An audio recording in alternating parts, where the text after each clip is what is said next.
Estimados irmãos, que a paz do Mestre Jesus permaneça em todos nós, hoje e sempre.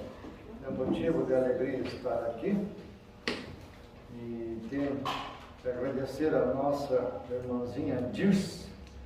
A Dirce passa umas mensagens muito bonitas para mim, diz assim: apareça domingo, apareça domingo.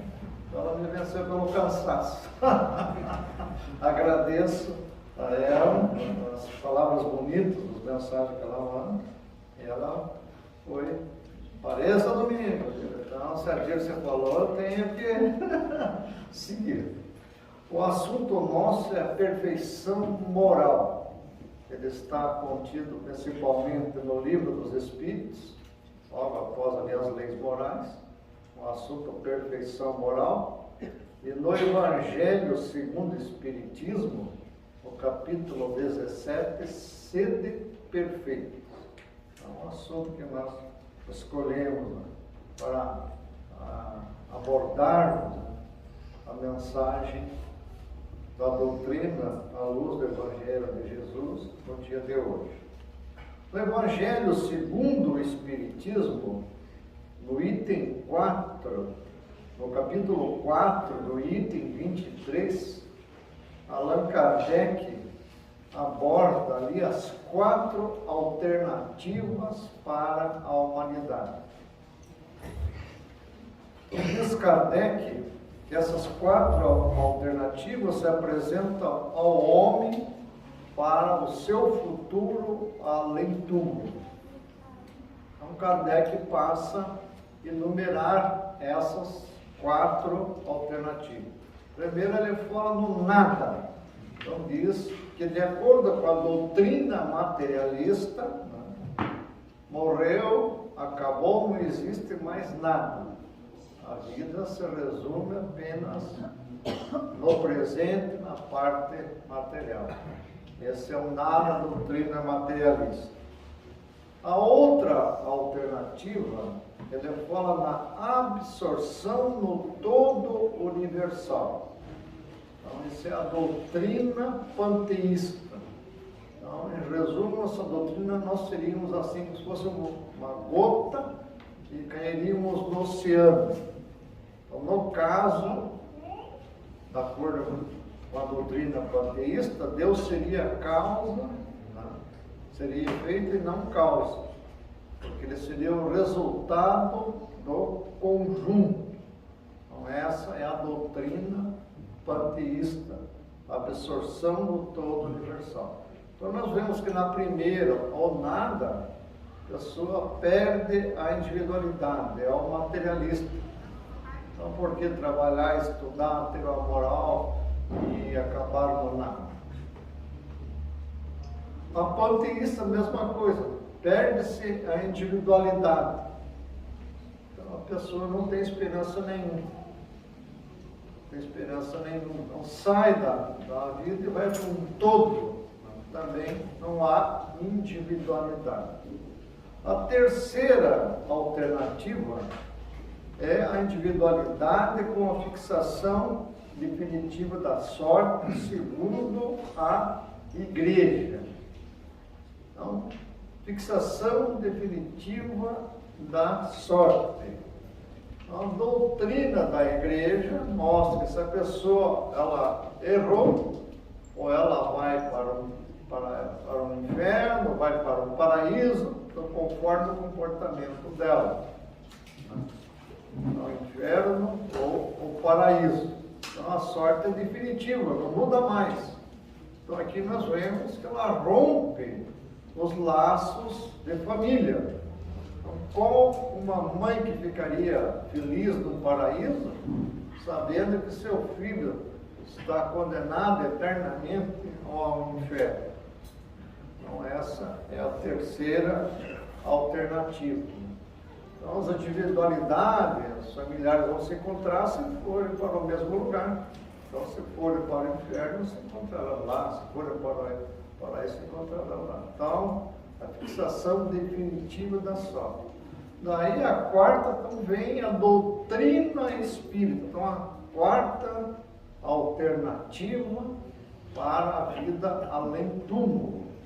Então, a doutrina ensina a individualidade com a progressão infinita. Então, a beleza da doutrina espírita é essa: ninguém está condenado eternamente.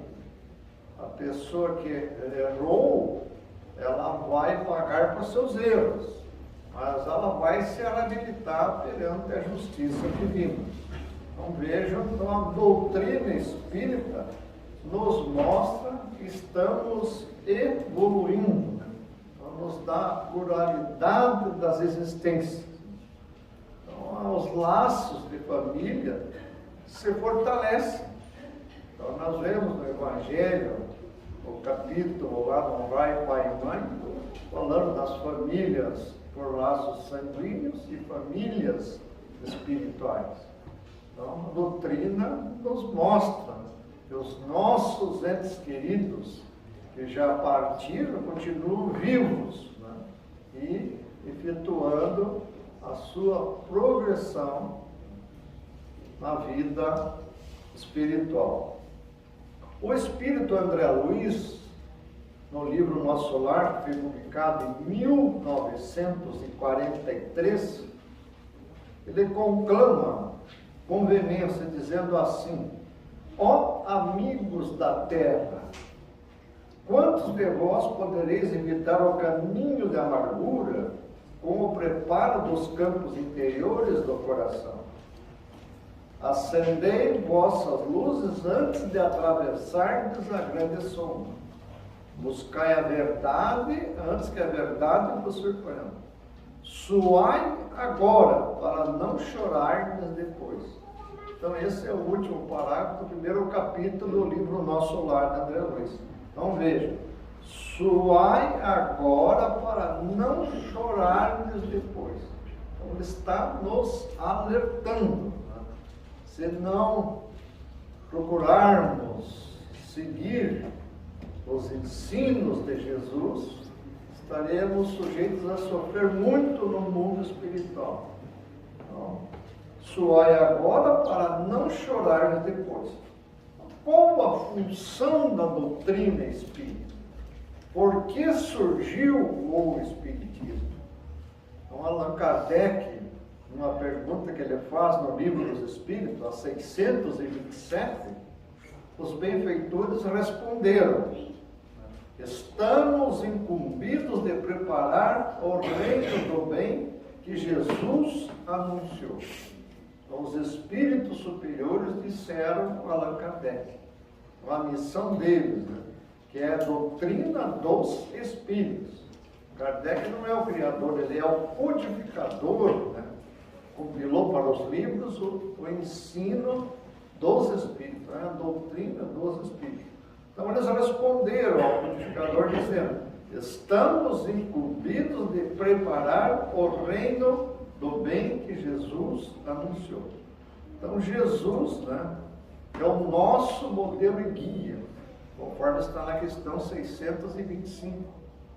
Que Kardec perguntou: qual o tipo mais perfeito que Deus deu ao homem para servir de guia e modelo?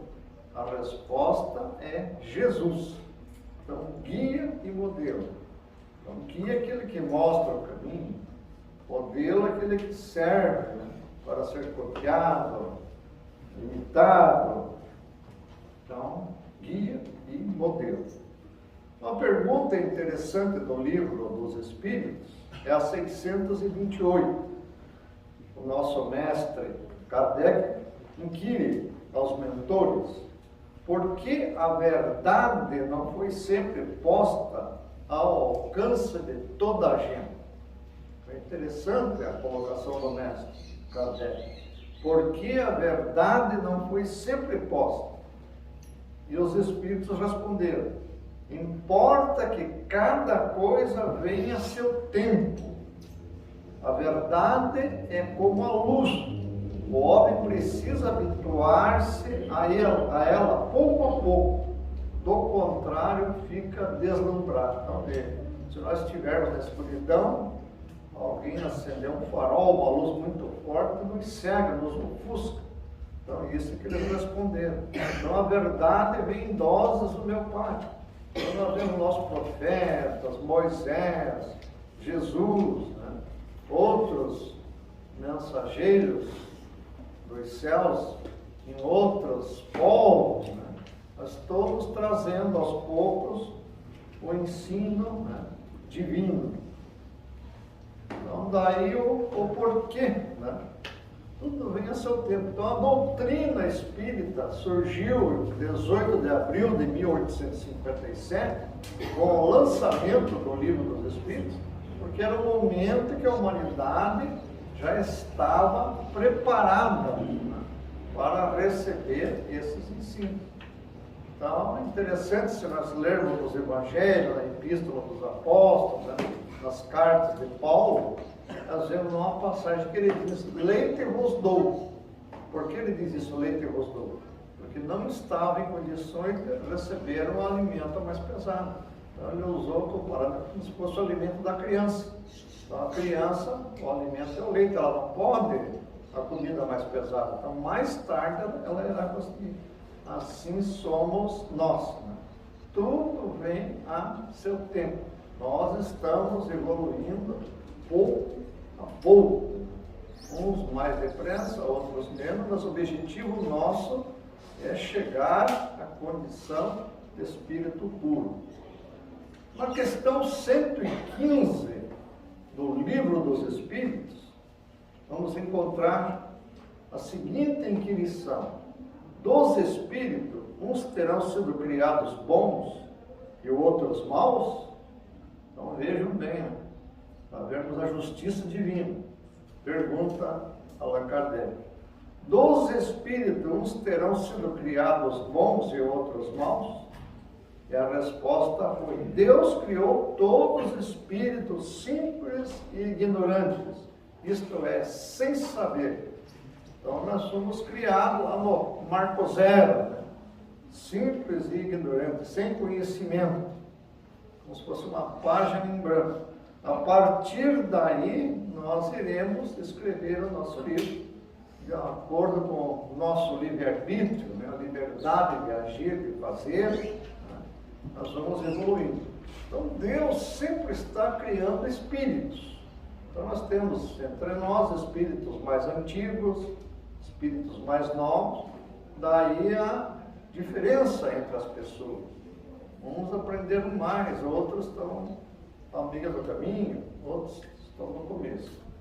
Allan Kardec, para que possamos entender, né, ele nos apresenta na questão 100, ele fala da escala espírita, então, a evolução dos espíritos, a escala, então vamos dizer uma escada, degrau a degrau. Então, na questão 100 é o seguinte: então, Kardec aborda, divide os espíritos em 3 ordens, essas ordens em classes, em 10 classes. Então, a terceira ordem, ele chama de espíritos imperfeitos. Tem uma classificação didática, né, para que possamos entender bem. Então, terceira ordem, imperfeitos. Então, são chamados espíritos impuros, levianos, pseudo-sábios, neutros, batedores e perturbadores. Esses são os imperfeitos. A terceira ordem. A segunda ordem, os bons espíritos. Então, já houve uma evolução. Então, são os espíritos benévolos, os sábios, os prudentes e os superiores. Então, categoria dos bons, a segunda ordem, temos 4 classes. E por último, a primeira, classe única, os espíritos puros. Vamos ver, 3 ordens de espírito. E no Evangelho, ele fala lá no capítulo 3, há muitas moradas na casa de meu Pai. E ali os benfeitores espirituais nos trazem mensagens que falam que existem, né, os diversos mundos que estão nesse universo são habitados e que há diversas categorias de mundos, né? Então ele apresenta mundos primitivos, expiação e provas, regeneração, felizes, celestes ou divinos. Então, de acordo com essa escala espírita, esses espíritos viverão num desses planetas. Então, espíritos imperfeitos, então vamos encontrá-los aqui em expiação e provas. Então, o nosso planeta Terra é um mundo de expiação e provas. Por que há o sofrimento aqui? Por que a felicidade não é completa? Porque estamos no mundo de expiação e provas, somos espíritos imperfeitos, né? Necessitando do corretivo, do aprendizado. Então nós vemos lá na questão 919, Kardec perguntando, né? Qual seria o meio do homem, qual o meio prático mais eficaz para se melhorar nesta vida e resistir ao arrastamento ao mal? Então nós somos, né, tentados, né, arrastados, temos tendências ao mal. Por isso que Jesus disse: vigiai e orai para não cairdes em tentação. Então, o nosso mestre pergunta na 919, né, qual o meio prático mais eficaz para se melhorar nesta vida e resistir ao arrastamento ao mal? E a resposta foi: um sábio da antiguidade vos disse: conhece-te a ti mesmo. Então, conhece-te a ti mesmo. Essa frase Sócrates copiou, viu e divulgou, porque ela está escrita no portal do templo de Apolo, em Delfos, na Grécia. Então, estava no portal: conhece-te a ti mesmo. Então, o autoconhecimento, nos conhecermos para sabermos nos comportar.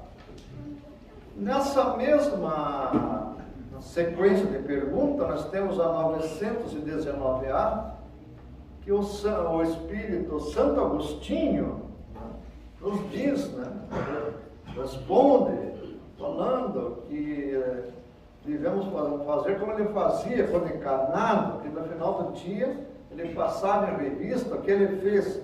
Então, para ver se ele magoou alguém, se o que ele fez, se fizesse para ele ficaria ressentido, magoado. Então, e assim ele ia se policiando. Então, ao final de cada dia, ele revisava aquilo que fez, né, para ver se fizesse para ele, se ele ia gostar ou não. Então, o que ele não gostasse, então o outro também não gostou. Na questão 909, eu acho muito interessante, né, a pergunta e também a resposta. O homem poderia sempre vencer as suas más tendências pelos seus próprios esforços? Más tendências. Da onde trazemos essas más tendências? De outras vidas. Um dos princípios básicos da doutrina é a reencarnação, a pluralidade das existências. Então, como estamos num mundo de imperfeições, né, um mundo de expiação e provas, então ainda trazemos. Nós temos que ir nos burilando, né, nos melhorando. Né? Então a pergunta é essa: né? O homem poderia sempre vencer as suas más tendências pelos seus próprios esforços? E a resposta é sim, e às vezes com pouco esforço. O que lhe falta é vontade. Mas como poucos os que não se esforçam. Então, vontade. Até tem um livro de Mano, ditado através do Chico, né, Pensamento e Vida. Lá ele fala na vontade. Então ele diz: o que falta é a vontade. Então nós temos que vencer as imperfeições. Até na doutrina, comprei certa vez aqui na nossa livraria um livro chamado Vencendo as Imperfeições. Então ele vai enumerando as nossas imperfeições e nós vamos vendo se estamos, né, nos melhorando, estamos estacionários na escala evolutiva. Então nós vemos nesse livro, Vencendo as Imperfeições, o orgulho. Então ele diz: uma das mais sérias imperfeições humanas é o orgulho. Né? A pessoa exaltar a própria posição social, destacar os seus bens pessoais, enaltecer as próprias conquistas e vai enumerando. Um outro vício, outra imperfeição, o egoísmo. Então, preocupar-se exclusivamente consigo mesmo, não se importar com os outros, desejar só para si a melhor parte que vai indo.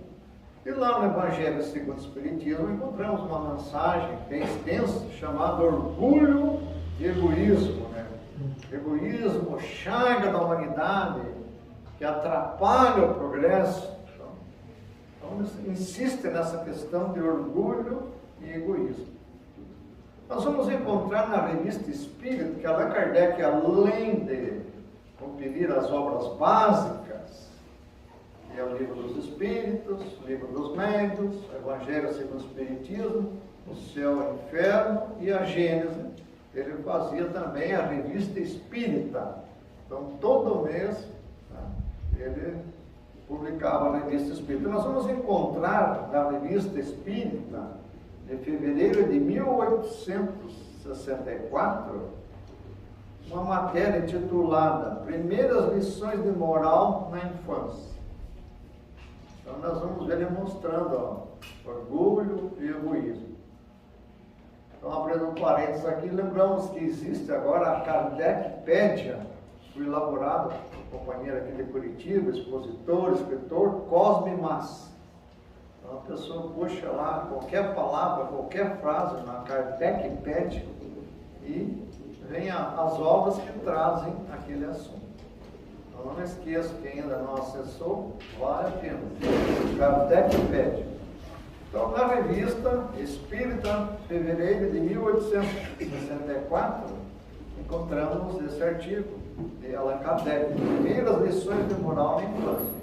Então, narra ele que, visitando uma família, e lá chegando, estavam alimentando uma das crianças. Então, o maiorzinho por perto, o pequenininho, não querendo ali, fazendo luxo, não queria comer. E a mãe disse assim: come, se você não comeu, eu dou para o teu irmãozinho. Daí mostrou para o irmãozinho comeu. E Kardec nada, que olhou para o outro ficou vermelho. Aquela raiva do irmãozinho comer um bocado do que era para ele, que ele estava fazendo o charme. Daí Kardec diz assim, a mãe inconscientemente estava incutindo egoísmo. Numa próxima oportunidade, a criança vai comer nem que não queira, mas só para não dar para o irmãozinho.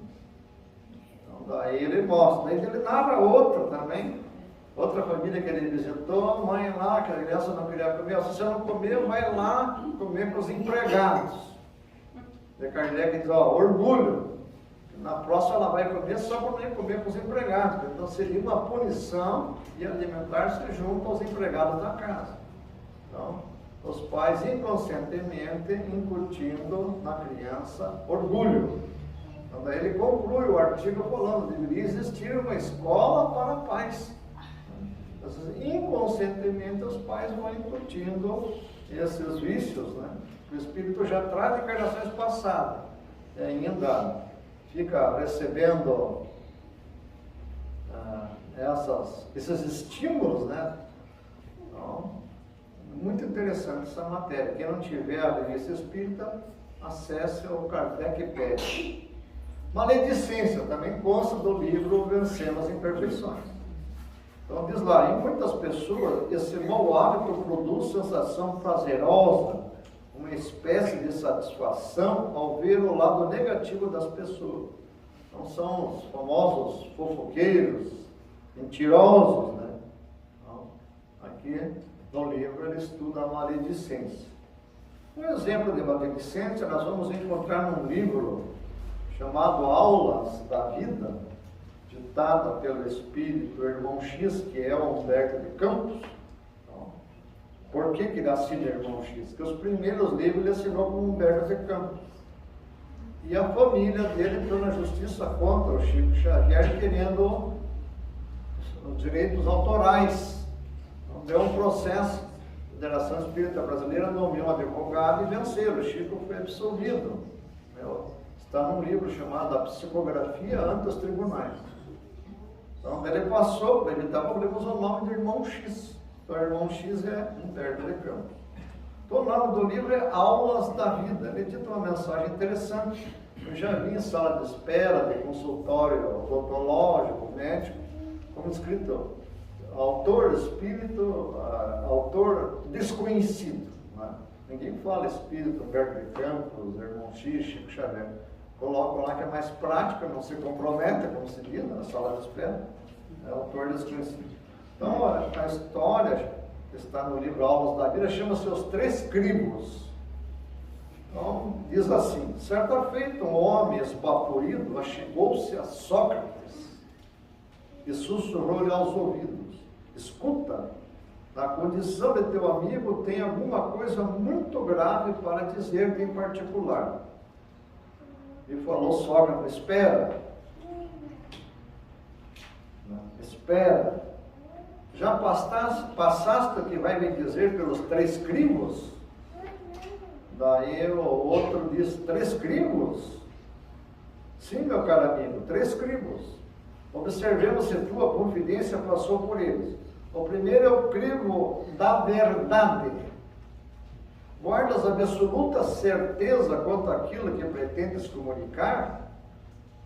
Bem, ponderou o interlocutor, assegurar mesmo não posso, mas ouvi dizer, exato. De certo peneraste o assunto pelo segundo crivo, o da bondade. Ainda que não seja real, que seja, julga saber, será pelo menos bom que queres contar? Hesitando, o homem replicou: isso não, muito pelo contrário. Tornou Sócrates, né? Recorramos ao terceiro crivo, o da utilidade. E notemos o proveito que tanto te aflige. Útil, aduziu o visitante, ainda agitado. Útil não é. Então arrematou Sócrates, né? Um sorriso. Se o que tens a confiar não é verdadeiro, nem bom, nem útil, esqueçamos o problema. Então aí está uma lição, né, que combate a foca, a maledicência, né? Verdade, bondade, utilidade. Né? Você não tem para que passar para frente. E hoje aí com a internet, com os WhatsApp, né, quanta mentira que corre, né? Chamado fake news. Né? Vencendo as imperfeições, também vamos encontrar tristeza e mau humor. Então veja, tristeza também é uma imperfeição. O que lá diz o livro? Afastar pensamentos negativos, cultivar o bom ânimo, alegria e pensamentos positivos, aceitar as provas e expiações, fazer leitura edificante e oração. Então veja a tristeza, acorda, amanhece uma tristeza, não sabe por quê. Por que tristeza, né? Então, vemos os livros insistindo em termos bons pensamentos, né? Reagir a pensamentos negativos. Né? Então, para termos assim, um exemplo muito interessante, nós vamos encontrar no livro da desencarnada não faz muito tempo, né? Sueli Caldas Schubert, Nas Fronteiras da Nova Era. Sueli Caldas Schubert já falou desta casa.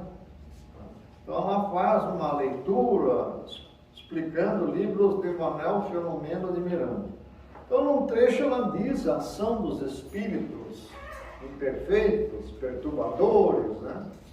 No grupo mediúnico que ela frequentava, um espírito chegou e disse para ela que eles mudaram a maneira de agir. Ele diz assim: hoje nem precisamos investir contra vocês com atuações nos quais sobressaia o ódio ou a frieza, porque nossa técnica atualmente é outra. Então diz esse espírito mal na reunião mediúnica.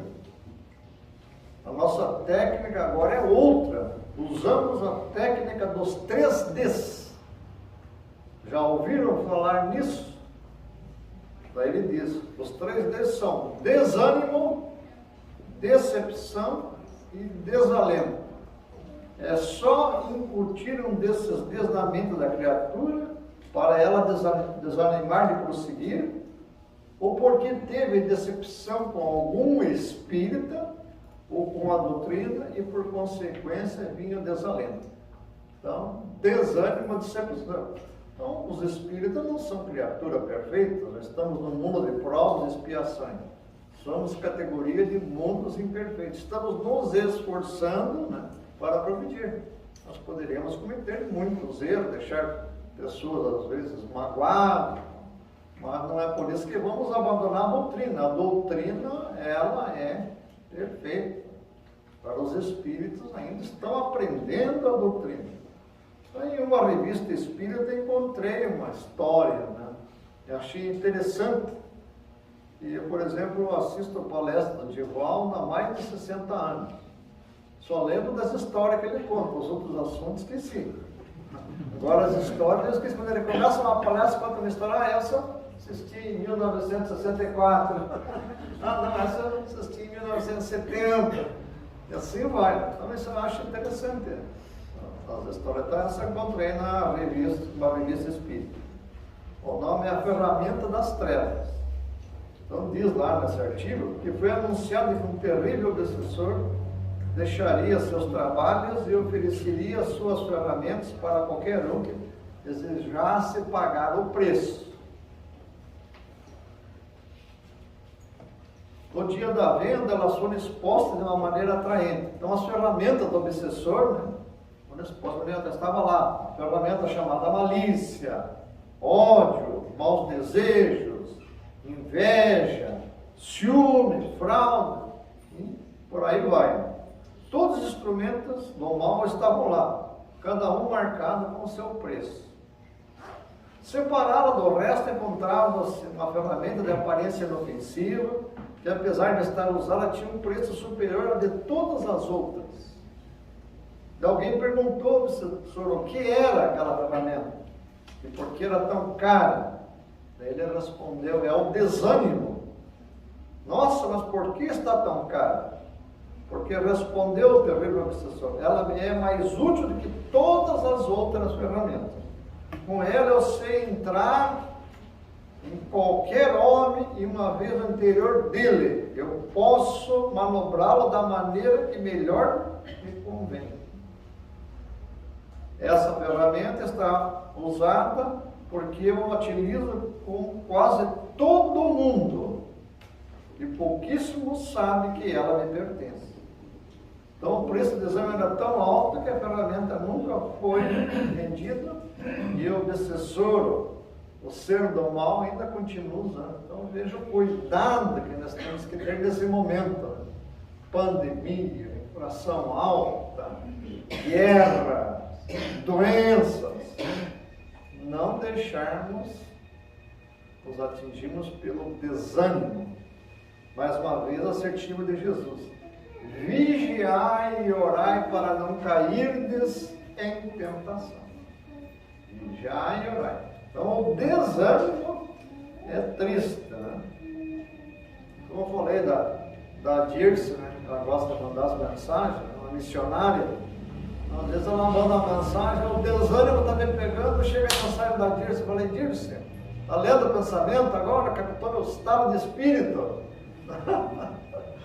Daí aquela mensagem dá um estímulo, né? Um volantezinho, uma escrita, a gente reage ali e vai fazer a reflexão. Uma pergunta que eu gosto muito de repetir, sempre quem estudou comigo em Coen, em ESG, sempre viu eu citar, é a 459 do Livro dos Espíritos, 459. O codificador perguntou, influem os espíritos em nossos pensamentos e em nossos atos? É a resposta. Muito mais do que imaginamos. Influi a tal ponto que de ordinário são eles que vos dirigem. Então vejo a influência dos espíritos sobre nós, né? Influi em nossos pensamentos e em nossos atos. Influi a tal ponto que de ordinário são eles que vos dirigem. Então daí nós vamos ver na pergunta 466, E de acordo com o que nós estamos pensando, é que vamos atrair a companhia espiritual. Aí é importante vigiar, né, os pensamentos. Então, se eu estou pensando em coisas negativas, eu vou atrair espíritos que vão me estimular nesse pensamento negativo. Se eu penso em algo bom, né, em palavras do Evangelho, eu vou atrair a companhia dos bons espíritos. Então, vigiai e orai. Então, Jesus, em Mateus capítulo 21, versículo 41. Vigiai e orai para que não entreis em tentação. Então, vamos vigiar nossos pensamentos. Paulo, na Epístola aos Hebreus, capítulo 12, versículo 1, diz: somos rodeados por uma nuvem de testemunho. Que nuvem de testemunho é essa? São os espíritos, eles estão aí, né? E nós vamos, de acordo com o nosso pensamento, como fosse um imã, vamos atraí-los, né? Então, daí o cuidado com o pensamento. E chegando já quase ao final da nossa exposição, vamos lembrar de uma outra história que também li no Jornal Espírita, que um jornalista recebeu a incumbência da direção do jornal de escrever como melhorar a humanidade, o que fazer para a humanidade avançar no progresso moral. Então ele foi para casa matutando o que ele iria escrever. Ele chegou, sentou-se na sua mesa de trabalho, começou a escrever as primeiras palavras. Sua filhinha estava por perto, brincando com uma boneca, começava a cantarolar e atrapalhava ele. Ele falou: não vou conseguir escrever. Ele teve uma ideia, viu um mapa mundi, um mapa da Terra. Daí eu vou rasgar em pedacinho. Rasgou tudo e chamou a filhinha: vem cá, papai vai dar um quebra-cabeça para você. Você pega e vai montar esse mapa que está todo rasgado. Daí que você montando, você vai ganhar um presente. Ele falou: bom, agora vai levar mais uma hora lá tentando montar, eu faço o artigo. Não levou muitos minutos, a menininha: papai, ganhou o prêmio. Montei, mas como? Tão rápido?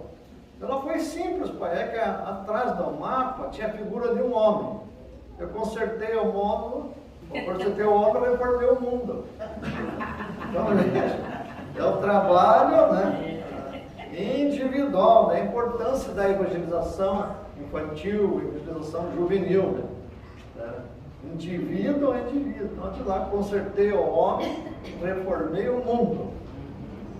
Então, o livro dos médiuns, no item 357, interessante esse assunto aqui, lá no livro dos médiuns, é o item 350, isso o codificador Allan Kardec. Se o Espiritismo, conforme foi anunciado, tem que determinar a transformação da humanidade, claro é que esse efeito ele só poderá produzir melhorando as massas, a coletividade, o que se verificará gradualmente, pouco a pouco, em consequência do aperfeiçoamento dos indivíduos. Então vejo, gradualmente, pouco a pouco. Que importa crer na existência dos espíritos? Se essa crença não faz que aquele que a tem se torne melhor, mais benigno e indulgente para com seus semelhantes, mais humilde e paciente na adversidade, de que serve o avarento ser espírita, se continua avarento, se você conserva cheio de si? O invejoso se permanece dominado pela inveja? Assim poderiam todos os homens acreditar nas manifestações dos espíritos e a humanidade ficar estacionária. Tais, porém, não são os desígnios de Deus. Vamos ver o livro dos médiuns, item 350. Então, muita paz a todos, né? Que Jesus nos fortaleça em nosso propósito e irmos nos melhorando gradualmente, pouco a pouco, mas galgando os degraus da escala espírita. Muita paz a todos.